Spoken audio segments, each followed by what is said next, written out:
স্বাগত জানাচ্ছি BD live 24 নিউজে। নিয়মিত সংবাদ সংযোগের সাথে আছি আমি মিলিয়া খান। এতক্ষণ শুনছিলেন সংবাদ শিরোনাম, এখন বিস্তারিত। কোনো পয়লা বৈশাখ ওইভাবে কোনো নেতাকর্মী এবং বাংলার জনগণের সাধারণ মানুষ ওইভাবে আয়োজনই করতে পারেনি, কারণ কোনো পর্যাপ্ত নিরাপদ ছিল না, মানুষের জানমালের কোনো নিরাপত্তা ছিল না। এর জন্য আমাদের প্রাণপ্রিয় নেতা বাবু গয়েশ্বর চন্দ্র রায় ও আমাদের নয়নমণি অ্যাডভোকেট নিপুণ রায় চৌধুরী যে পয়লা বৈশাখ উপলক্ষে যে নেতাকর্মীদের মাঝে পয়লা বৈশাখের যে মিলন মেলা, এটা আমরা বলবো সারা বাংলাদেশের মধ্যে এটা রোড মডেল হয়ে থাকবে। এবং এই মেলাটা এমনভাবে সুন্দরভাবে যে উনি আয়োজন করছে, এটার জন্য ওনাকে অসংখ্য ধন্যবাদ।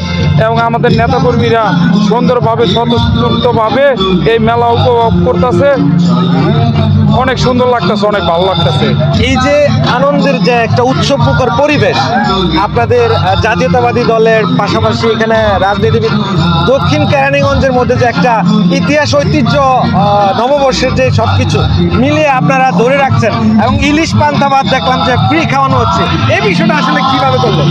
এটা হলো আমাদের নেত্রী, সবার প্রত্যেকটা নেতা কর্মী না, শুধু সাধারণ জনগণের জন্য পান্তা ইলিশ যাতে ঠিক মতো সবাই খাইতে পারে, আর এটা উনি মানুষের যাতে আনন্দভাবে উপভোগ করতে পারে, এর জন্য উনি সবার মাঝে পয়লা বৈশাখের ইমেজটা ছড়ায় দেওয়ার জন্য এবং সবার মাঝে আনন্দ উপভোগ করা, ভাগ করার জন্যই উনি এইভাবে এই মেলাটা উদযাপন করছে।